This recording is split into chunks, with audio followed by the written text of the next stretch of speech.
You won't believe what Apple is planning for this May. While everyone was waiting for a quiet update, internal leaks suggest we are getting a massive hardware dump that could change everything.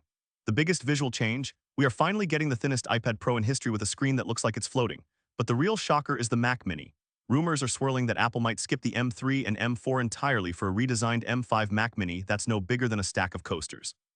We are talking about 8 products in a 7-minute lightning round that will make your current gear look like ancient history. To make sure we are looking at real facts and not just fairy tales, I've cross-referenced everything. According to Bloomberg's Mark Gurman, this May event is one of the biggest hardware refreshes in years, specifically highlighting the move to OLED for iPads. Macrumors and 9to5Mac have confirmed through supply chain checks in Asia that production for a 12.9-inch iPad Air is already in full swing, while The Verge reports that Apple is rushing these out to fix their tanking tablet sales.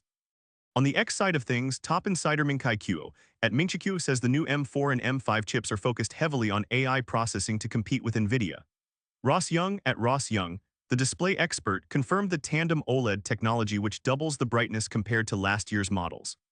Meanwhile, leaker at VN Choco Taco, also known as Shrimp Apple Pro, dropped a bomb saying the new Magic Keyboard will be made of aluminum, making the iPad finally feel like a real MacBook. These aren't just guesses. The part numbers are already showing up in shipping databases. Let's get into the specs because that's what actually matters. First up is the iPad Pro. If you have the current M2 version, you're looking at a massive jump. The new one uses M4 or M5 silicon with a dedicated neural engine just for AI. The screen is the star. It's a tandem OLED, which means 2 layers of OLED stacked. This gives you 2000 nits of peak brightness. The current model hits about 1600 nits. This kills the Samsung Galaxy Tab S Ultra because Apple's screen won't have that annoying blue tint or grainy texture at low brightness. It's also thinner, only 5.1, that is thinner than an iPod Nano.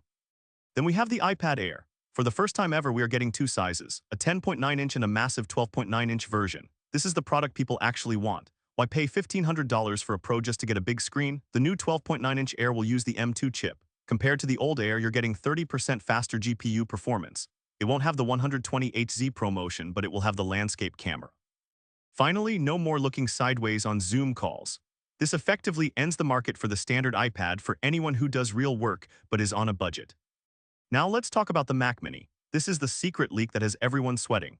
The current M2 Mac Mini is great, but it's still using a design from the Intel days. The leak suggests a total redesign. It's moving to a much smaller footprint, losing the internal power supply brick for an external one and potentially jumping straight to an M5 testing chip. Why? Because Apple needs to prove they can beat the new Snapdragon X Elite chips coming to Windows laptops. If the M5 Mac Mini drops, it will have 12 CPU cores and 16 GPU cores in the base model.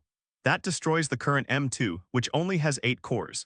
You're looking at a 40% jump in rendering speed for video editing. We are also seeing a new Apple TV 4K. The current one uses the A15 chip. The new one is rumored to use the A17 Pro, the same chip from the iPhone 15 Pro. Why does a TV box need that much power? Gaming. Apple wants to turn this into a mini console to compete with the Nintendo Switch. It will support hardware-accelerated ray tracing. Imagine playing Resident Evil or Death Stranding on a box that costs less than $200. And don't forget the accessories. The Apple Pencil 3 is getting a squeeze gesture, no more tapping the side and hoping it works. It will have haptic feedback so it feels like a real pen clicking when you change tools. There's also a new Magic Keyboard. The old one was plastic and felt a bit flimsy for the price.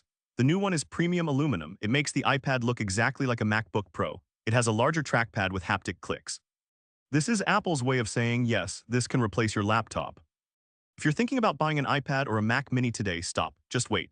The jump from the M2, M3 era to this new AI-focused M4, M5 era is the biggest gap we've seen since Apple moved away from Intel.